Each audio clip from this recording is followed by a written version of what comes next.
Hello, Gravitrons. I'm more gravity. Let's play chess. I'm gonna play probably game in fives here.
grab a lucky at the end here.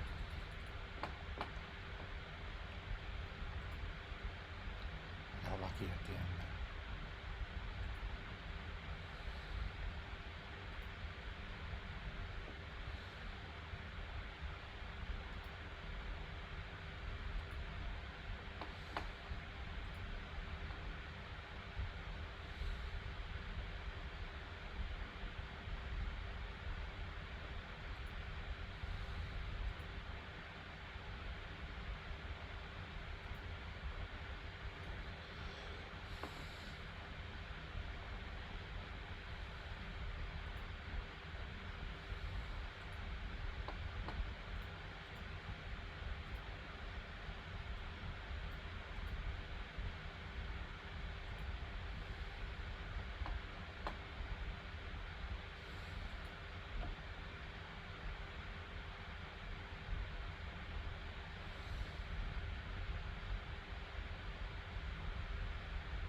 So win, not a quality win. Kind of gave back some material, some +4, but the material difference is weird. Like I have, I don't know, 2 pieces. My opponent has 7 pieces that way. I don't know. It's weird.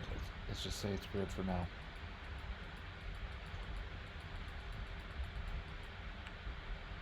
White marches the pawns up board.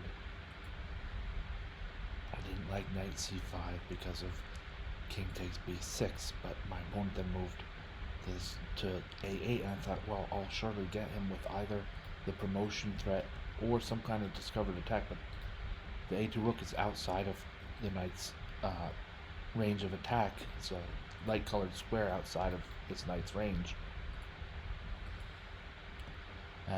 So knight takes a7 was the forced move. Was that forced? Yeah, forced move.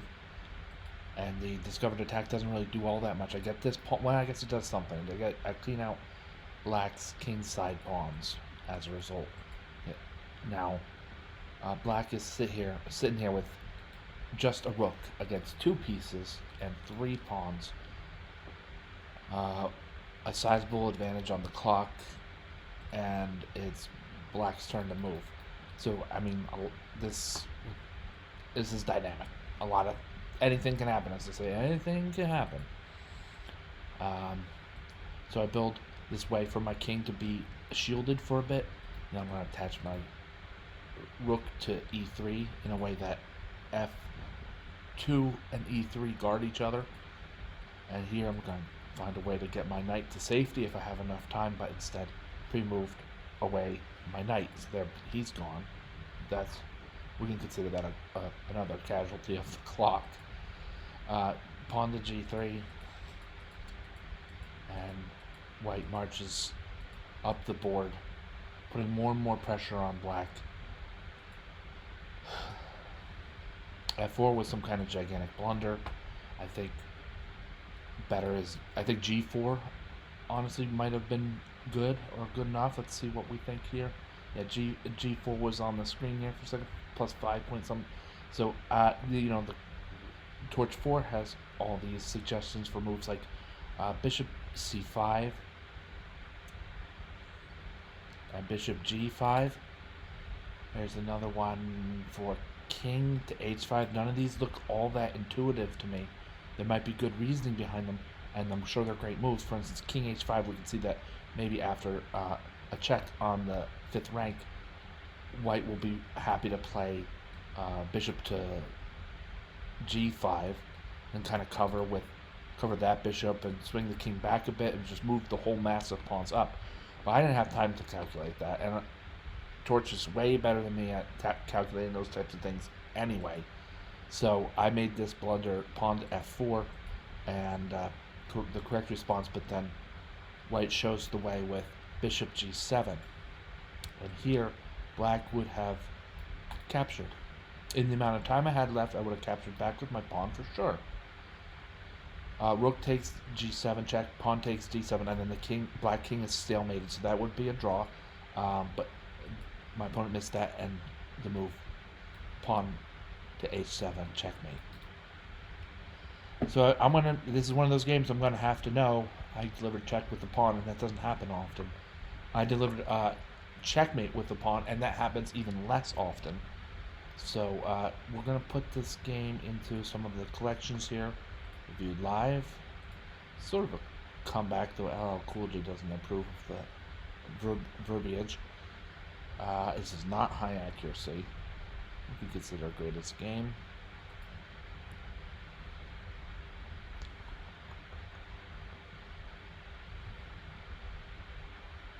Special because the checkmate was delivered in a very special way.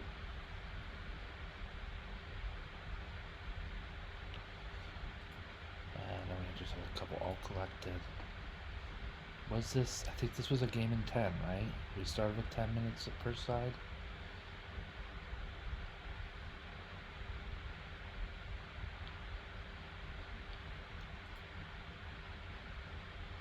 Five minutes per side, so it goes in this one as well. Nice checkmates for sure.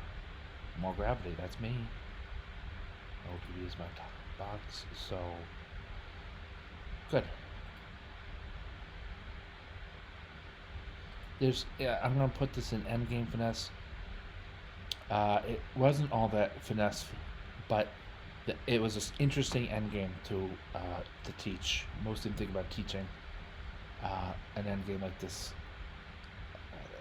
The advance of the pawns on the queen side could be a good opportunity for teaching. So, in that vein,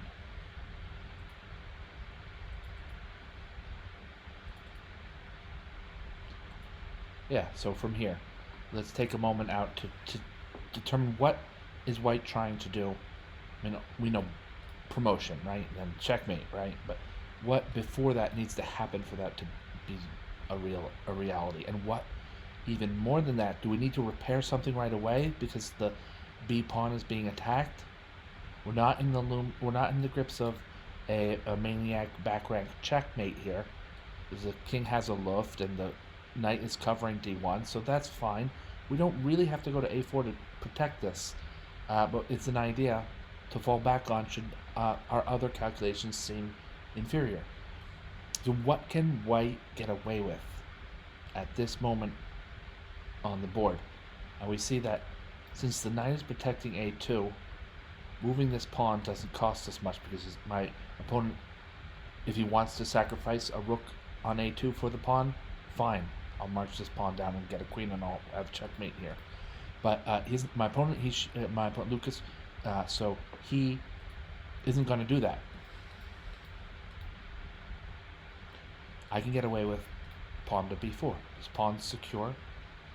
Trying to undermine its protector allows or forces, or both, White to play bishop to d4, protecting the protector, and it looks like we have a semi-formidable moving circus, as one might say.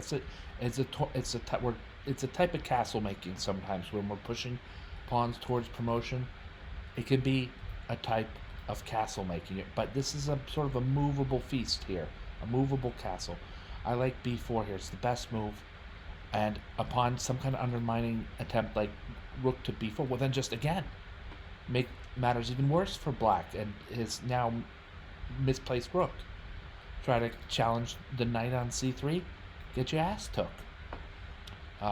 Challenge the knight the other way. I see that too, but guess what? The bishop can move.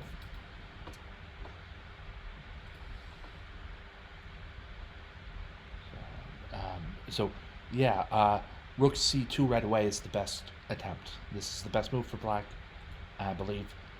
Bishop d4 says it's going to cost you the exchange, and I have more pawns, plus I'm here. Don't ever forget that. I don't mean it's not a big deal if you do, but if you want to remember that, that's a big deal too.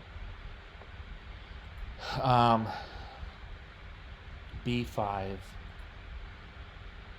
rook b2. We can, and then yeah, so we can get away with the protection of the knight here by my bishop, and we're noting too. Look how this is so. It's just this isn't all so much skill as I happened into some of this.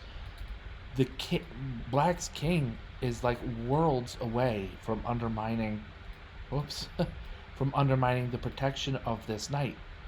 Right, we get to black gets to f5, then gets to f4, and then even then, you know, the king's at f4 here.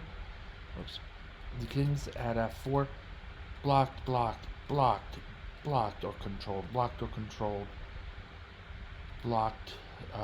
Well, no, but the king is on this square. You see, just that is almost he's at risk of getting checkmated. Right, so this king is not going to interfere. Black's best chance might be to go to d6. And why am I excited about this? Why is this a big deal? Because that doesn't, you know, the pieces don't always just happen to be covering all these important squares for the king to make progress, especially the way that knights and bishops are notoriously difficult to coordinate with each other. Well, guess what? Here they coordinated, and it was by happenstance. Rook to b2, and I'm still okay because pawn to b6. The pawn moves from the knight's protection into the bishop's protection. This is a marvelous amount of good fortune I came across here. King to f5. I agree with Torch. Doesn't exactly get the idea right. Look, if you're gonna try to, I mean, these two pawns aren't gonna hold up against three pawns. 2 pawns and a king is not gonna hold up well against 3 pawns and a king. And to leave your rook on its own to battle against 2 minor pieces and 2 passed pawns that can become connected, that doesn't sound like a recipe for success. But how would you? I mean, on the other hand, how would you advise black in a situation that is by the book? Almost hopeless. I don't believe in hopelessness. By the book, almost hopeless. But I think that the king should still commit to the queen side and assist the rook. Probably king to d. What do we have? King to d6, and then maybe c6 since it's a light square, or if the matter is dire, c7. I think my opponent kind of wisens up to that here, but now he's given away some free moves to white, and I'm glad for that as a competitor, but not so glad for that as a scholar or a reviewer, I guess. And I was glad to see it as a competitor. You know, I'm gonna have some serious shots here, serious chances here on the king side. The king gets close, or the king closes in, and the rook is there. And white misses some serious opportunities. I think white would have been fine to keep the knight on c3, for instance.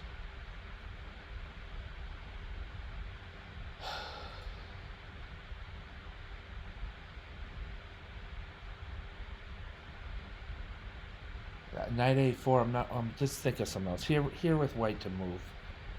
We got a dark squared bishop.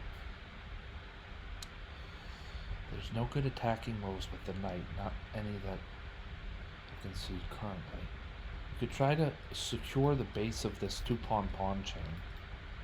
It's not so bad because then that gives some amount of freedom with our minor pieces.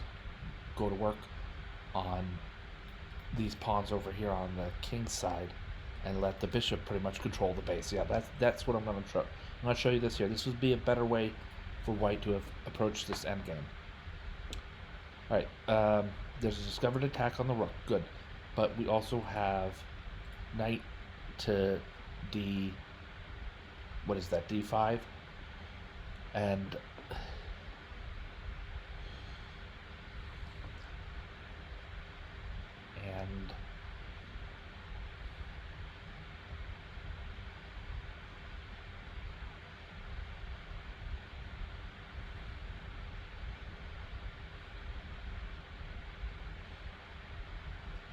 what I'm determining right now is whether it's better to attack the base of black's pawns on the king side, or to attack that base, or to move somewhere first, or create some other kind of threat first. I'm looking at knight to b4. Hitting at this, maybe the timing now is better for attacking by knight to b4, but then again maybe not, as we repeat the position there. Here it is. So forgetting these pawns on that side, knight to c7,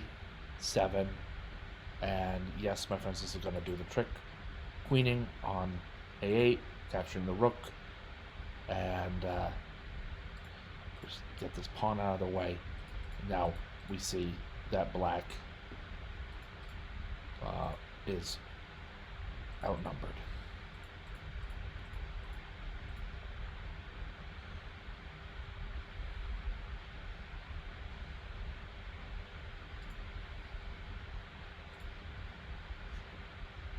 Checking for unintentional stalemates.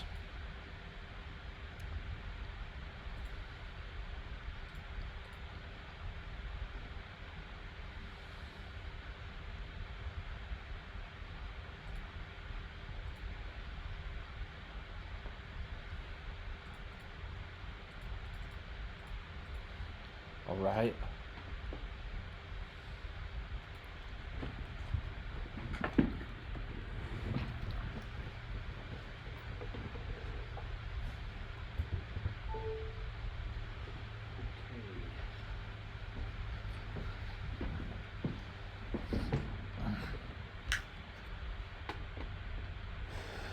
All right, so that's the game with the improved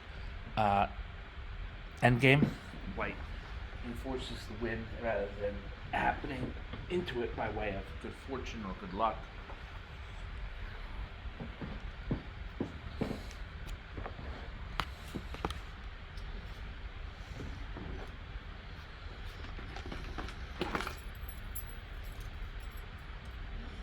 I am a Christian.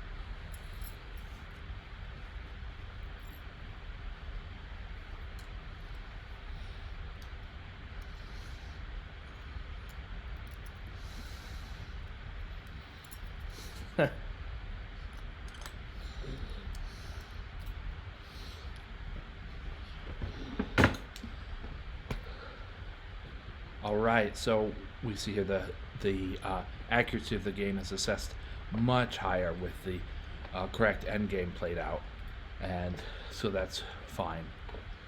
I want to put this into any folder that I consider a good folder for holding games that were finished against computer.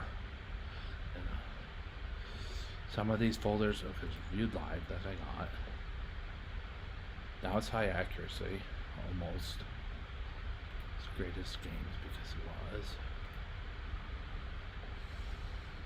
Finished with practice against CPU. Alright. And now we'll go to collected. And more graphics.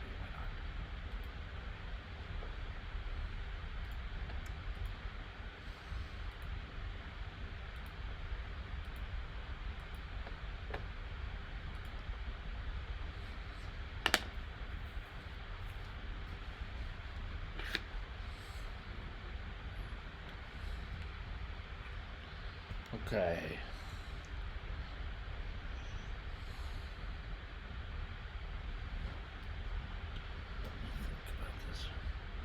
Oh yeah, this is my I got a T-shirt location I stayed. To help me get back on my feet.